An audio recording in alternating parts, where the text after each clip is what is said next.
ये अरविंद केजरीवाल का मामला अब इंटरनेशनल मामला बन चुका है। वाशिंगटन पोस्ट में अरविंद केजरीवाल की जेल जाने की खबर छपी हुई है। अमेरिका इंडिया से पूछ रहा है कि अरविंद केजरीवाल को जस्टिस मिलनी चाहिए। इसी तरह जर्मनी और ऑस्ट्रेलिया भी दखल दिया हुआ है, लेकिन इंडिया ने इसका कड़ा विरोध किया है। इंडिया ने उनके सफीरों को बुलाकर बंद कमरे में 40 मिनट बातचीत की हुई है। देखिए ना, अब ये मामला सबको विदेश में भी चला गया है। गल्फ कंट्रीज वालों को सब कुछ मालूम है, लेकिन ये अमेरिका, जर्मनी, ऑस्ट्रेलिया में भी ये खबर चली गई है। तो देखिए ना, अब बीजेपी मोदी सरकार बुरी तरह फंस गई है, क्योंकि ये मामला इंटरनेशनल में चला गया है ना, तो वो भी इंटरेस्ट ले रहे हैं, अरविंद केजरीवाल के बारे में जान रहे हैं। तो ये बीजेपी के लिए बुरी खबर है ना, उनको पसंद नहीं है। ये सब लोग इंटरफियर हो रहे हैं ना, तो मेरे वीडियो देखते रहिए। सीएम अरविंद केजरीवाल को फंसाने के लिए केजरीवाल के प्रधान सचिव राजेंद्र कुमार पर केजरीवाल के खिलाफ बयान देने के लिए, गवाह देने के लिए दबाव बनाया गया। लेकिन केजरीवाल को फंसाना इस तरह से मोदी को महंगा पड़ेगा, किसने सोचा होगा। सभी इंटरनेशनल मीडिया भारत पहुंच चुकी है। The Washington Post, New York Times, Al Jazeera तो है ही, साथ में the TRT Istanbul, the Euro News UK, CNA Singapore, Taiwan News, सबने अपनी फर्स्ट पेज पर केजरीवाल के साथ हो रही बदले की कार्रवाई को लेकर के मोदी सरकार पर सवालों की बौछार लगा दी है। जिसके बाद मोदी सरकार ने अमेरिकी एक्टिंग डिप्टी चीफ, अमेरिका के डिप्लोमेट को बुलाया और फिर बंद कमरे में करीब 40 मिनट तक मीटिंग हुई। आखिर दोस्तों चल क्या रहा है?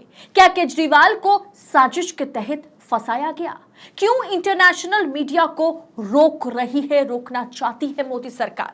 दोस्तों ये वीडियो बहुत ज्यादा दिलचस्प और बहुत ज्यादा इंपॉर्टेंट होने जा रहा है, तो आखिर तक बने रहिएगा और वीडियो को स्किप ना करें, देखिएगा। नमस्कार, स्वागत है आप सभी। 2024 चुनाव नजदीक है। एक तरह से 2024 का चुनाव जो है वो दरवाजे पर इंतजार कर रहा है। ऐसे में केजरीवाल की गिरफ्तारी मोदी के लिए सबसे बड़ी मुसीबत बन गई है। जहां मोदी जी अपनी इमेज ना खराब हो जाए इसीलिए फूक फूक कर कदम रख रहे हैं, वहीं पर केजरीवाल की गिरफ्तारी ने मोदी जी की इमेज की धज्जियां उड़ा दी है। Massive protests have been lined up now here in the Indian national capital of Delhi. Indian police have detained dozens of opposition protesters planning to march to Prime Minister Narendra Modi's. Police in India have arrested Delhi Chief Minister Arvind Kejriwal. दोस्तों सभी international media सड़क पर उतर चुकी है। सभी international media Kejriwal पर सवाल पूछ कर मोदी सरकार की नींदें उड़ा के रखती है। हमारे देश की मीडिया और एंकरनी मोदी नाम जपते हुए नजर जरूर आ रहे हैं, लेकिन इंटरनेशनल मीडिया से लेकर के अमेरिका, ऑस्ट्रेलिया, जर्मनी तक मोदी सरकार से केजरीवाल मामले में निष्पक्ष जांच की मांग कर रहे हैं। अब आप इसे मांग नहीं, इसे आप दबाव कह सकते हैं। जिस दबाव में आकर के नरेंद्र मोदी की सरकार को बड़ा कदम उठाना पड़ा, बताएंगे आगे आपको। रॉयटर्स की इस रिपोर्ट को देखिए दोस्तों।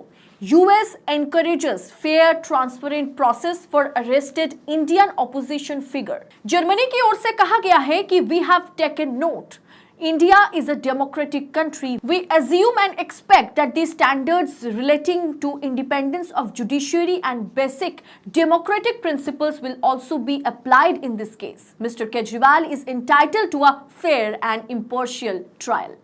माने भारत एक लोकतांत्रिक देश है। हम मानते हैं और उम्मीद करते हैं कि न्यायपालिका की स्वतंत्रता और बुनियादी लोकतांत्रिक सिद्धांतों से समझौता नहीं किया जाएगा, क्योंकि केजरीवाल निष्पक्ष सुनवाई के हकदार है।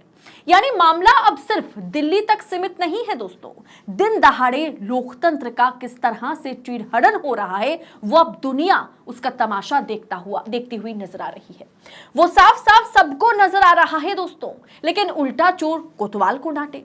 सरकार की स्पर्धा की दाद देनी पड़ेगी कि विदेश मंत्रालय ने अमेरिकी डिप्लोमेट को तलब किया।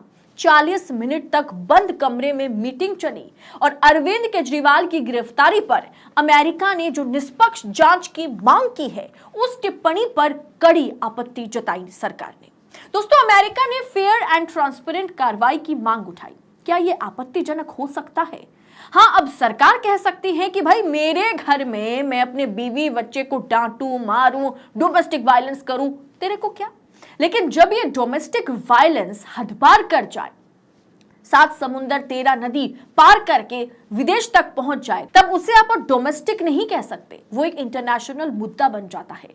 जब देश की डेमोक्रेसी को, देश की लोकतंत्र को तार तार कर इस तरह से विपक्षी नेताओं को चुन चुन कर एक सिटिंग सीएम को इस तरह से सरकार उठाती है, ईडी शिकंजे में लेती है, तो उस पर इंटरनेशनल मीडिया, बाकी देश बात नहीं करेगा? ये कैसे संभव है?